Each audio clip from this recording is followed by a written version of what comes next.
प्यारे बच्चों, सुभागी देवी intermediate college के स्टडी क्लास में मैं रामसी सर आप लोगों का स्वागत करता हूं। आज कक्षा 9 के बच्चे हिंदी गद्य के अंतर्गत पढ़ रहे हैं मंत्र नामक कहानी। इस मंत्र नामक कहानी के लेखक हैं मुंशी प्रेमचंद जी। इस मंत्र नामक कहानी के लेखक मुंशी प्रेमचंद जी हैं। मुंशी प्रेमचंद जी आगे लिख रहे हैं कि भगत लाठी खट खट करता लपका चला जाता था। चेतना रोकती थी पर वह उपचेतना ठेलती थी। सेवक स्वामी पर हावी था। जब वह बूढ़ा यह सुना कि डॉक्टर चड्ढा के इकलौते पुत्र को सांप ने काट लिया है तो वह अपने को रोक नहीं सका और आधी रात बीतते बीतते वह लाठी टेकता हुआ खटखट करता हुआ चला जा रहा था। जबकि उसकी चेतना रोकती थी, उसका हृदय रोकता था, मन मस्तिष्क रोकता तो उसका मस्तिष्क रोकता था, लेकिन उसका मन जो है वो उसका मन नहीं मानता था, अर्थात मस्तिष्क पर मन हावी हो गया।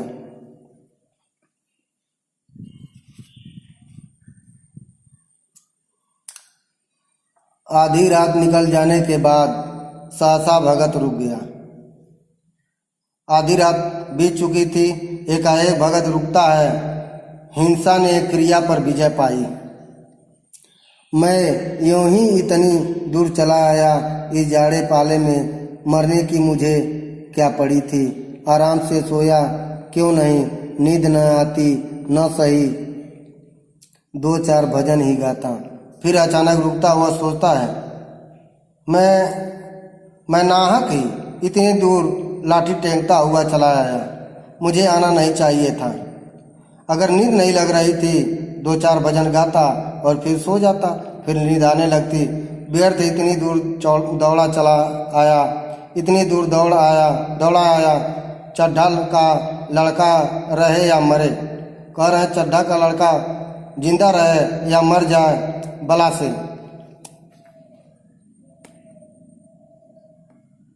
चड्ढा का लड़का मरे या जिंदा रहे, मेरे साथ उन्होंने कौन सा सलूक किया था कि मैं उनके लिए मरूं। लेखक भगत ये कह रहा है, वह बूढ़ा भगत, कि वह डॉक्टर चड्ढा मेरे ही साथ कौन ऐसा सही कार्य किया था, मेरे साथ सही से पेश आया था, जिसके लिए मैं उसके पास दौड़ता हुआ जाऊं, मैं उसके लिए मरूं।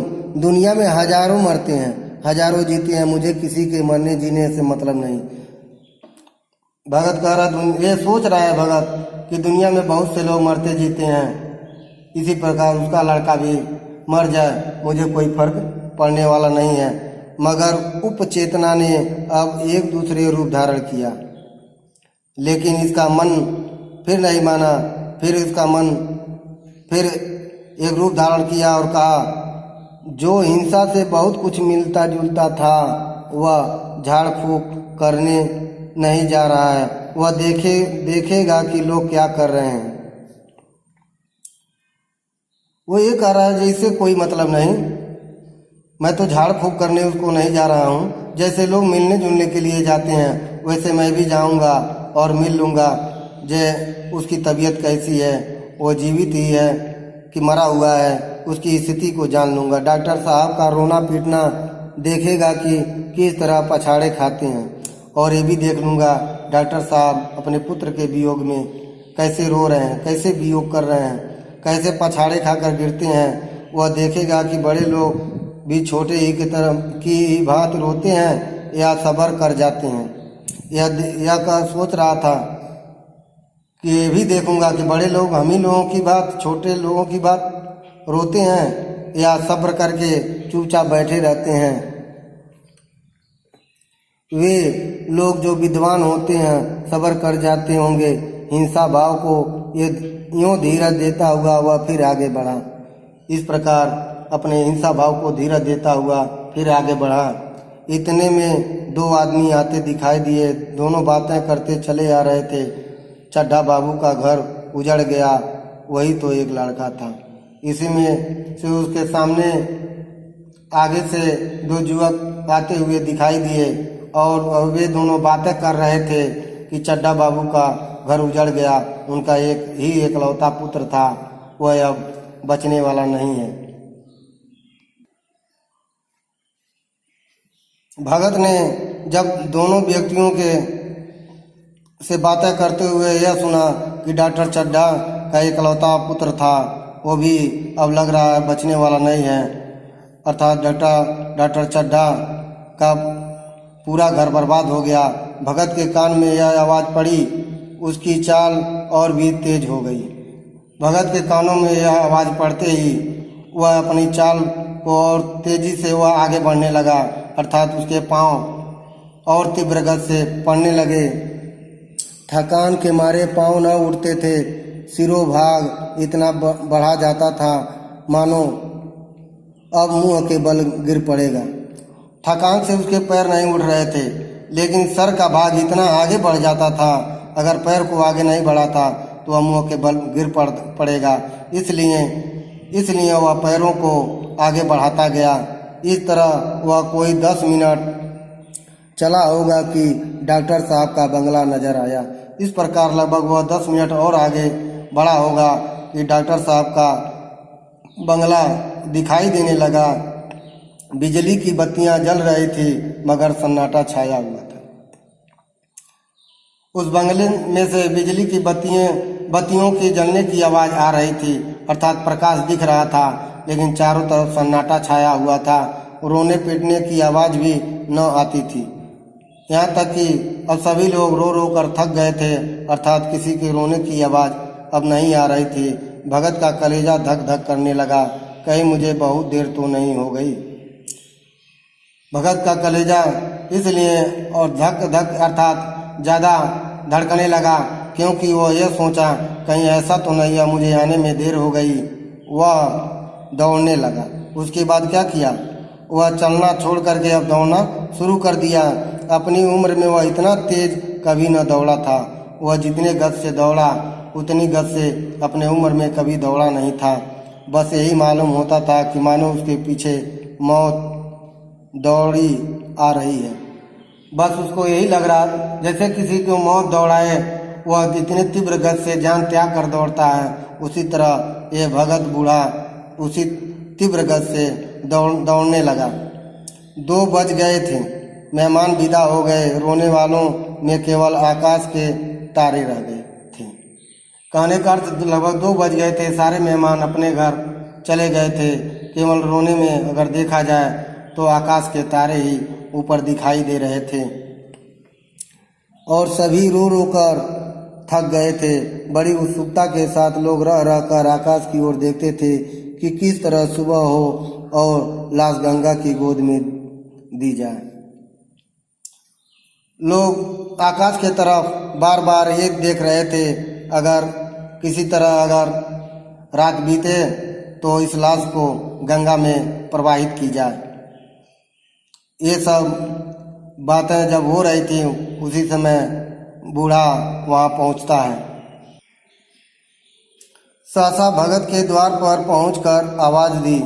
सहसा भगत ने द्वार पर पहुंचकर आवाज़ दी, डॉक्टर साहब समझे कोई मरीज आया होगा। किसी और दिन उन्होंने उस आदमी को दुत्कार दिया होता, मगर आज बाहर निकल कर आए, देखा ये बूढ़ा आदमी खड़ा है। सहसा वह भगत डॉक्टर चड्ढा के द्वार पर पहुंचने के बाद आवाज़ देता है, डॉक्टर साहब ये सोचें कि कोई मरीज आया होगा, अगर किसी और दिन रहा होता तो वे उसको बाहर ही लौटा देते, लेकिन आज डॉक्टर साहब निकल कर बाहर आए और देखा कि एक बूढ़ा द्वार पर खड़ा है, कमर झुकी हुई, पोपला मुँह भवें तक सफ़ेद हो गई, लकड़ी के सहारे कांप रहा था। वे देखते हैं वह उस बूढ़े का कमर झुक गई है, चेहरे पर झुर्रियाँ आ गई हैं, ओठ फट गए हैं और उसकी भवें भी सफ़ेद हो गई हैं। इतना बूढ़ा हो गया है कि बाल सफ़ेद के साथ भवें भी सफ़ेद हो गई हैं। वह लकड़ी के सहारे काँप रहा था। वह एक लकड़ी का डंडा लिए हुए था, उसी के सहारे खड़ा था और ठंडी के कारण कांप रहा था। बड़ी नम्रता से बोले, क्या है भाई, आज तो हमारे ऊपर ऐसी मुसीबत पड़ गई है कि कुछ कहते नहीं बनता, फिर कभी आना इधर, 1 महीना तक तो शायद मैं किसी मरीज को देख न सकूंगा। इतने विनम्र से पूछ रहे हैं, क्या है भाई, आज हमारे ऊपर तो बड़ी मुसीबत पड़ गई है। हमारा एकलौता पुत्र था, उसको सांप ने काट लिया, अब वह बचा नहीं, इसलिए मैं अब मरीज को 1 माह तक शायद नहीं देख पाऊंगा, इस किसी और मरीज को लगभग 1 माह तक नहीं देख पाऊंगा। भगत ने कहा, सुन चुका हूँ बाबूजी, इसलिए आया हूँ। भगत ने कहा, बाबूजी मैं आपके मुसीबत को सुन चुका हूँ, जान चुका हूँ, इसीलिए मैं यहाँ आया हूँ। भैया कहाँ है, जरा मुझे दिखा दीजिए। भगवान बड़ा कारसाज है, मुर्दे को जिला सकता है, कौन जाने अब भी उसे दया आ जाए। बूढ़ा भगत कहता है, जरा मुझे भैया जी को दिखा दें, अर्थात अपने पुत्र को दिखा दीजिए। भगवान बड़ा कारसाज है, वह जो मुर्दे को जिंदा भी कर सकता है, वह मुर्दे को जिला भी सकता है, इसलिए अब कौन जाने कि अब उसे भी दया आ जाए। कौन जाने, या कुछ नहीं कहा जा सकता। ईश्वर को अब दया आ जाए और वह आपके पुत्र को जिला दे। चड्ढा ने व्यथित स्वर में कहा, चलो देख लो, मगर 3-4 घंटे हो गए, जो कुछ होना था हो चुका। बहुतेरे झाड़ने फूकने वाले देख देख कर चले गए। चड्ढा जो है दुखित स्वर में कहते हैं, चलो देख लो, मगर 3-4 घंटे हो गए, जो कुछ होना था हो गया। अब बहुत से झाड़ फूक वाले आए और झाड़ फूक कर भी चले गए, लेकिन कुछ नहीं हुआ। डॉक्टर साहब को आशा तो क्या होती, हाँ बूढ़े पर दया आ गई, अंदर ले गए। भगत ने लाश को 1 मिनट तक देखा, तब वह मुस्कुरा कर बोला, अभी कुछ नहीं बिगड़ा है बाबूजी, वह नारायण चाहेंगे तो आधे घंटे में भैया उठ बैठेंगे। डॉक्टर साहब को तो उस कैलाश को जिंदा होने की कोई आशा नहीं थी, लेकिन बूढ़ा की स्थिति पर उनको दया आई और उसे अंदर ले गए। और वह भगत उस लाश को देखा। ये आधे घंटे के देखने के बाद को 1 मिनट तक देखा।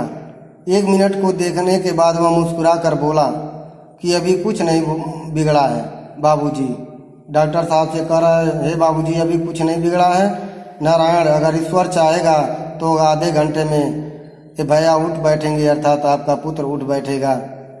आप नाहक दिल छोटा कर रहे हैं, जरा कहारों से कहिए पानी तो भरें। कह रहे हैं जरा आप अपने कहारों से कहिए कि घड़े में पानी भर कर ले आएं। कहारों ने पानी भर भर कैलाश को नहलाना शुरू किया। पाइप बंद हो गया था। कहारों की संख्या अधिक न थी, इसलिए मेहमानों ने अहाते के बाहर कुएं से पानी भर भर कर कहारों को दिया। कहारों ने पानी भर भर कर कैलाश को नहलाना शुरू किया।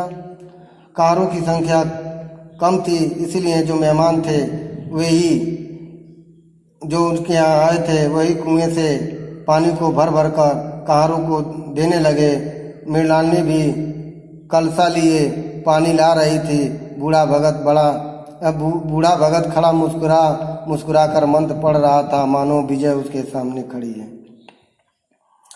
और यहाँ तक कि मृणालिनी भी एक कलश में घड़े से पानी लाकर उसको नहला रही थी, अर्थात सभी लोग घड़े में पानी ला करके कैलाश के सर पर डाल रहे थे।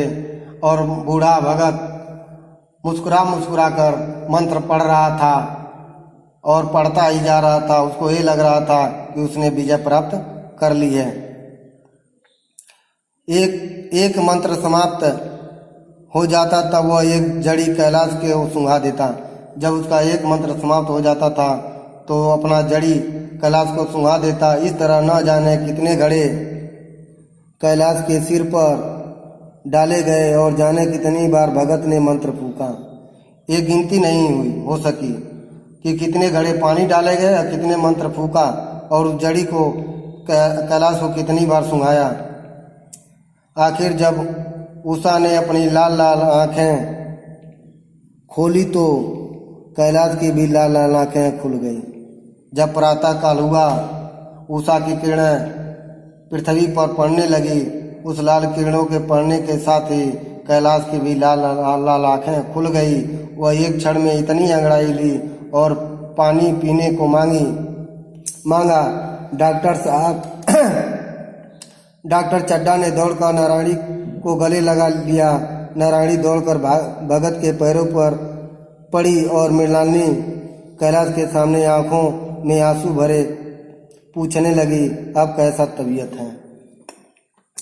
जब कैलाश उठकर बैठ गया और पानी पीने के लिए मांगा, डॉक्टर चड्ढा दौड़कर अपनी पत्नी को गले लगा लिए। नारायणी दौड़ करके बूढ़ा भगत के पैरों पर गिर पड़ी। मृणालिनी कैलाश के सामने आंखों में आंसू भरे पूछने लगी, अब कैसी तबीयत है। अपने आंखों के आंसू को पोंछते हुए पूछ रही है, अब आपकी तबीयत कैसी है। एक क्षण में चारों तरफ खबर फैल गई। मित्रगण मुबारकबाद देने लगे। डॉक्टर साहब बड़े श्रद्धा भाव से हर एक के सामने भगत के यश गाते फिरते थे। सभी लोग भगत के दर्शनों के लिए उत्सुक हो उठे, मगर अंदर जाकर देखा तो भगत का कहीं पता न था। चारों तरफ भगत के यश को लोग गाने लगे। सभी लोग भगत की जय जयकार करने लगे। यहाँ तक कि सभी लोग भगत के दर्शन के लिए उत्सुक थे, मगर अंदर जाकर देखा तो भगत का पता नहीं था। नौकरों ने कहा, अभी तो यहीं बैठे चिलम पी रहे थे। हम लोग तंबाकू देने लगे तो नहीं ली, अपने पास से ही तंबाकू निकाल कर भरी। नौकरों ने कहा, अभी तो नौकरों से पूछा गया कि कहाँ चले गए, बूढ़ा भगत कहाँ चला गया। तो नौकरों ने कहा, वे अभी चिलम बैठकर पी रहे थे। हम लोगों ने तंबाकू देने के लिए कहा तो नहीं ली और अपने पास से तंबाकू निकालकर भरी और पिए। यहाँ तो भगत की चारों ओर तलाश होने लगी और भगत लपका हुआ घर चला जा रहा था कि बुढ़िया के उठने के पहले पहुंच जाऊं। यहाँ तो भगत के तलाश हो रही थी, भगत को लोग खोज रहे थे, लेकिन भगत लाठी टेकता हुआ बहुत ही तीव्र गति से घर की तरफ चला जा रहा था, क्योंकि उसे डर था अगर बुढ़िया के जगने से पहले अगर नहीं पहुंचूंगा तो दो चार बातें हमें सुनाएंगी। इसीलिए वह तीव्र गति से पैरों को बढ़ाता हुआ आगे बढ़ता चला जा। जब मेहमान लोग चले गए तो डॉक्टर साहब ने नारायणी से कहा, बूढ़ा न जाने कहाँ चला गया, एक चिलम तंबाकू का भी रवादार न हुआ। जब सभी मेहमान चले गए तो डॉक्टर साहब नारायणी से कहे, बूढ़ा न जाने कहाँ चला गया, एक चिलम तंबाकू भी उसे दे न सका, अर्थात हमारा एक चिलम तंबाकू भी नहीं पी सका। नारायणी मैंने तो सोचा था इसे कोई बड़ी रकम दूंगी। नारायणी कह रही थी कि मैंने सोचा था उसे एक बड़ी रकम दूंगी। चड्ढा रात को मैंने नहीं पहचाना, पर जरा साफ हो जाने पर पहचान गया। एक बार यह एक मरीज को लेकर आया था। मुझे अब याद आता है कि मैं खेलने जा रहा था और मरीज देखने से इनकार कर दिया था। डॉक्टर चड्ढा कहे, पहले तो मैं रात को उसे पहचान नहीं पाया, लेकिन दिन साफ होते ही उसको मैंने पहचान लिया। वह एक दिन मरीज को लेकर हमारे दरवाजे पर आया था, हमारे क्लिनिक पर आया था, लेकिन मैंने उस मरीज को देखने से इनकार कर दिया, क्योंकि मुझे गोल्फ खेलने जाना था। आज उस दिन की बात याद करके मुझे जितनी गिलानी हो रही है उसे प्रकट नहीं कर सकता। मैं उसे खोज निकालूंगा और पैरों पर गिरकर अपना अपराध क्षमा कराऊंगा। वह कुछ लेगा नहीं, यह जानता हूँ। उसका जन्म यश की वर्षा करने ही के लिए हुआ है। उसकी सज्जनता ने मुझे ऐसा आदर्श दिखा दिया है जो अब से जीवन पर्यंत मेरे सामने रहेगा। कह रहे हैं, मैं इसे खोज निकालूंगा और उसके पैरों पर गिरकर अपने अपराध का क्षमा मांगूंगा। वह तो कुछ लेगा नहीं देने से, वह क्योंकि उसका जन्म ही दूसरे की भलाई और जस के लिए हुआ है। उसकी संजनता ने मुझे एक आदर्श दिखा दिया। मैं जीवन भर पर्यंत अब उसके जीवन पर्यंत मेरे सामने वह रहेगा। मैं अब इसके बाद मैं डॉक्टर चड्ढा यही अब सोचते हैं, मैं इसके बाद अब मेरे क्लिनिक पर जो भी मरीज आएगा उसको मैं अवश्य देखूंगा और किसी मरीज को बिना देखे लौटाऊंगा नहीं। अर्थात उनके अपने गलती पर एहसास हो रहा था। तो बच्चों, आज आप लोग ने प्रेमचंद्र द्वारा लिखा हुआ मंत्र कहानी को पढ़ा, आपने इसकी व्याख्या को भी सुने हैं। हम यही आशा करते हैं आप लोगों को मंत्र कहानी बहुत पसंद आई होगी। अब इसी के साथ मंत्र कहानी समाप्त होती है। तो अब अगले गद्य की या पद की व्याख्या अगले वीडियो में बनाऊंगा। तब तक के लिए धन्यवाद।